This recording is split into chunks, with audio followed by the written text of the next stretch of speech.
Friends, welcome to Biology Made Easy. Today we will discuss about proteins.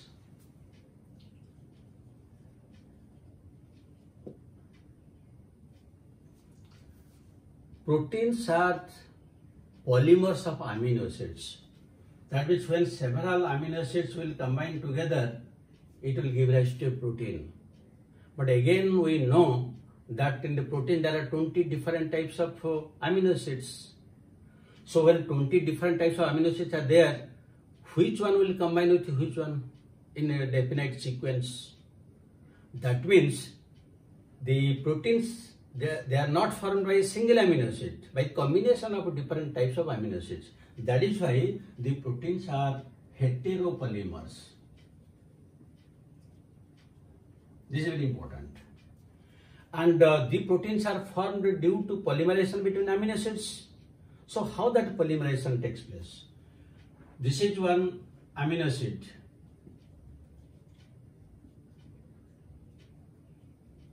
Then this is a second amino acid.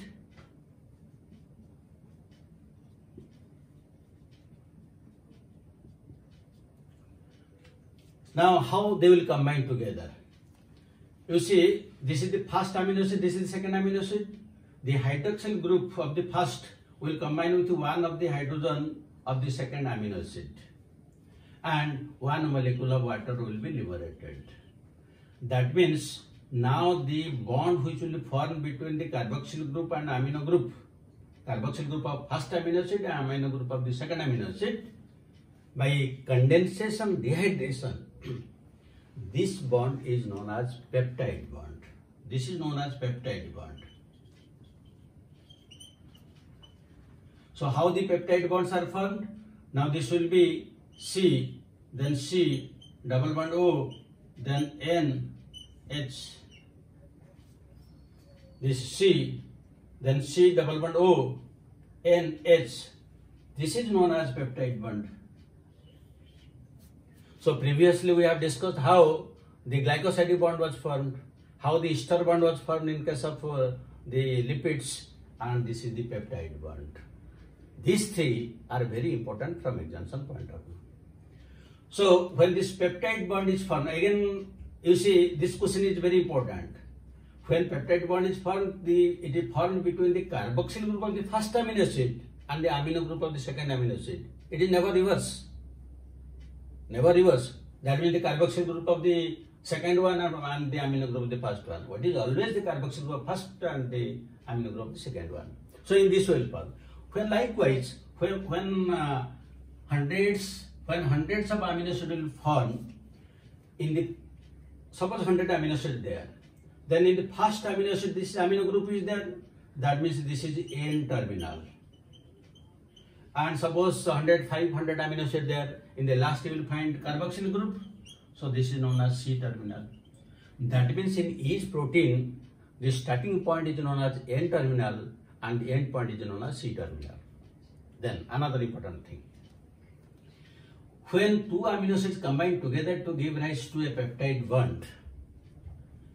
Now, when a single peptide bond is formed between two amino acids, what name will give it? It is a monopeptide or dipeptide. Here some students commit mistakes. This is a dipeptide because two amino acids are there. Suppose there will be three amino acids. Three amino acids, that will be tripeptide, but two peptide bonds. Suppose there will be 5 amino acids, then that is a pentapeptide, but there will be only 4 peptide bonds. One bond is minus because it is formed between two.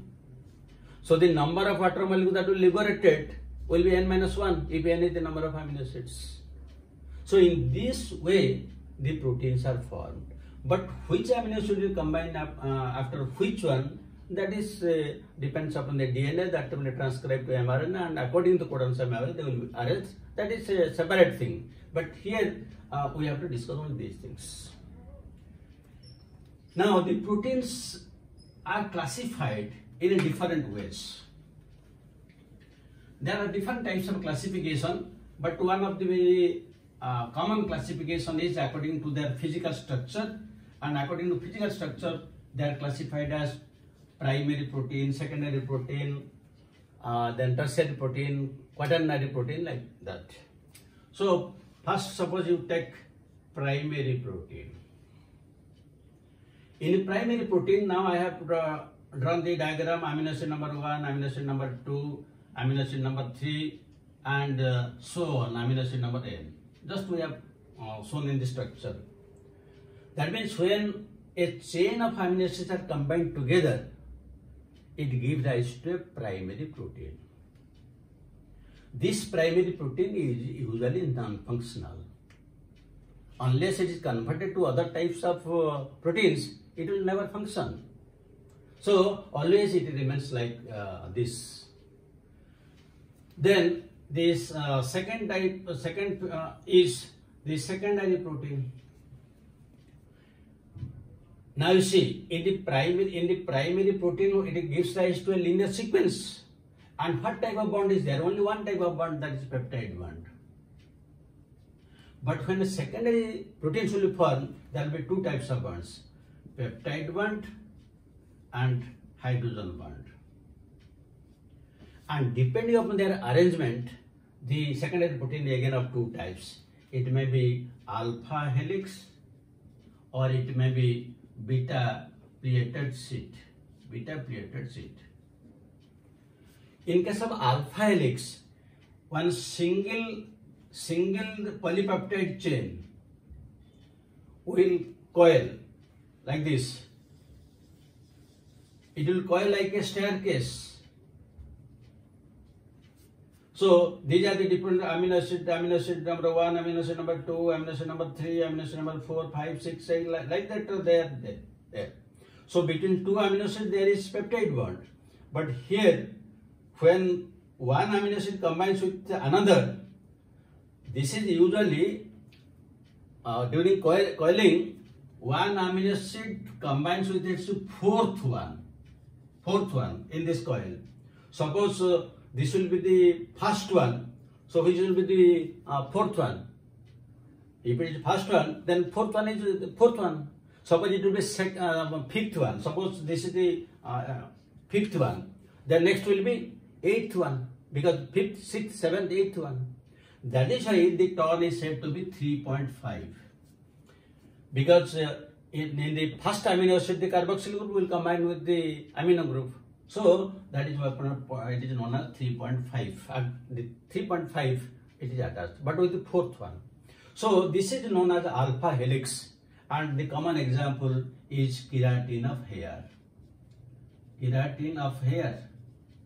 Our hair is made up of keratin, and that is alpha helix.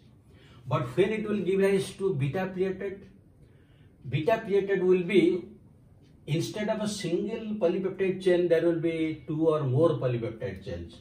Suppose this is one polypeptide chain, then this is another polypeptide chain. So here there will be only peptide bonds, but now they will be again connected by means of hydrogen bonds.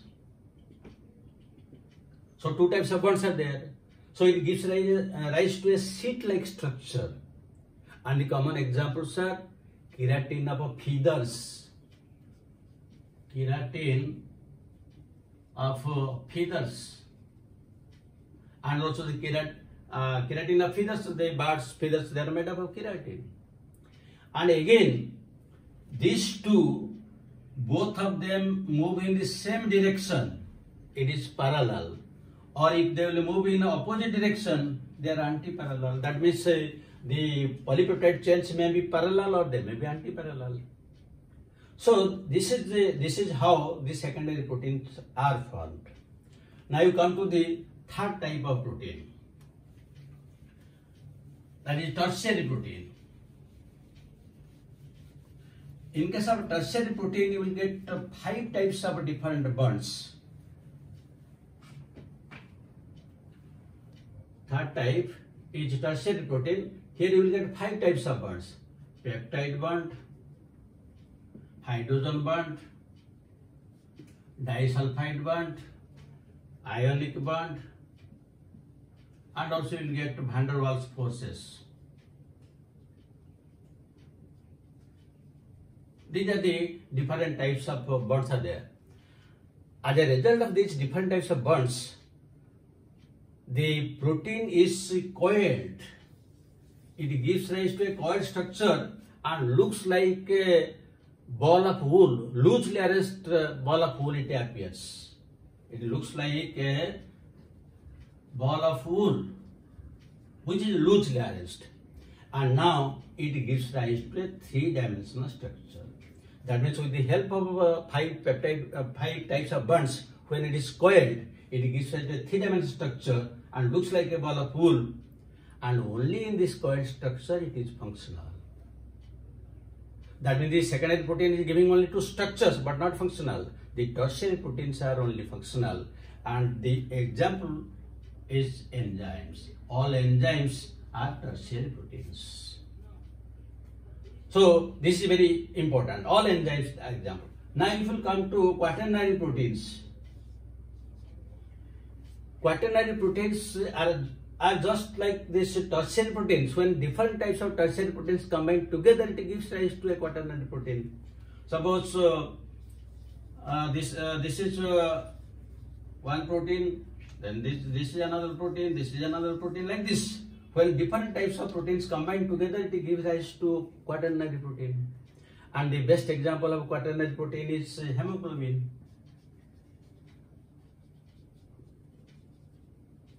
In hemoglobin, the hem means it is iron, and globin, this is a protein.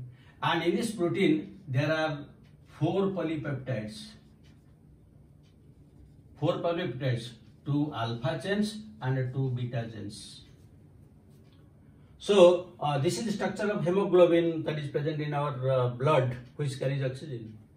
So these are the different types of proteins. They are classified according to their physical structure. Besides this, they are also classified in some other ways, like depending upon their function. Depending on function, you can tell some are structural proteins. Depending upon structure or structural proteins, you can tell collagen, then fibrogen. All these are structural proteins. Then you can tell the regulatory proteins or locomotory. Locomotory proteins, you can write actin, tubulin, dynein. Similarly, you can this defense proteins like immunoglobulins. Then storage proteins like globulin, glutealin. These are some of the classifications depending upon their function. Then also you can classify according to whether they are simple or they combine with any other substance. If they are simple proteins with amino acids, nothing is there, then they are classified as simple proteins. But if they combine with some other things, then they are known as conjugate proteins. So what are the examples of conjugate proteins? Suppose proteins combine with a nucleic acid, it gives rise to nucleoproteins. When proteins combine with some colored substance, for example, there is a chromoprotein. When protein combine with a phosphate group, it will be phosphoprotein. So nucleoprotein, chromoprotein, phosphoprotein, these are the different examples of conjugate proteins. There is another classification depending upon solubility. Depending upon solubility, you can tell they may be globular. Globular means soluble, or they may be fibrous. Fibrous means insoluble. So what are the examples? Globular protein example, all enzymes. While fibrous proteins, these are usually collagen, fibrin, then elastin. These are the different examples. Then also you can write keratin. These are insoluble. And among all the proteins, which is very important from examination point of view, collagen is the most abundant protein in case of animals, while rubisco, this is the enzyme required for Calvin cycle, this is the most abundant protein of the plant kingdom, and you can tell of the entire biosphere. These two are very important from examination point of view. Now some of the proteins, they perform some specific functions.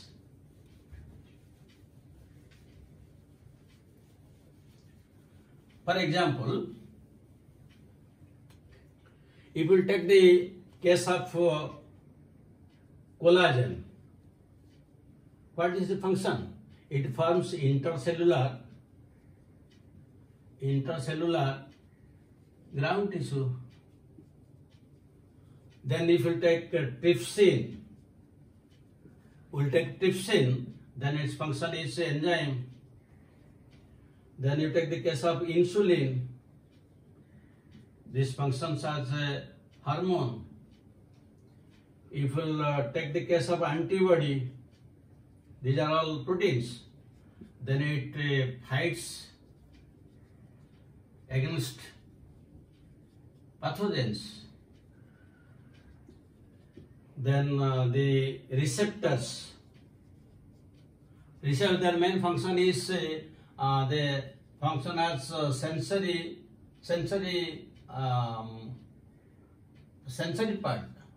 Whether they will receive it or not, or they will reject it, the receptors will decide. Then another very important is GLUT4. Its function is very important. It helps in a transport of glucose into cell. These are some of the important functions.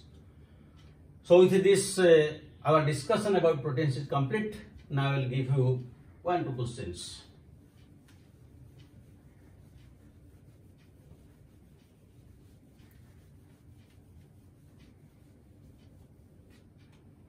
One very common question from examination point of view, you can write the function of GLUT4 is, just now we have discussed. So A choice you can write functions as antibody, B choice it functions as a receptor, C choice entry of glucose into cell, and D choice you can write it is function is hormone. Then second question you can write keratin of hair is A choice primary protein, B choice secondary protein, C choice tertiary protein, D choice quaternary protein. Third question, hemoglobin is A, again same, primary protein, secondary protein, tertiary protein, and quaternary protein. You can write the fourth question,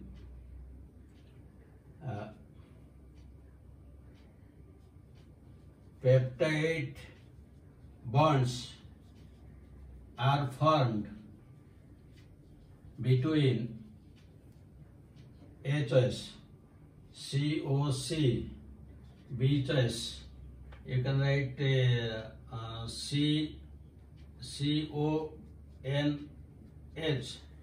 C choice you can write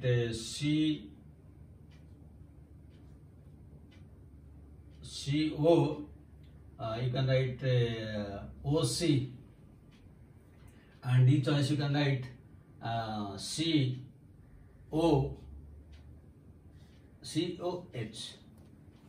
This is a very good question. So you will be able to answer all these questions. Thank you very much for watching it. Have a good day.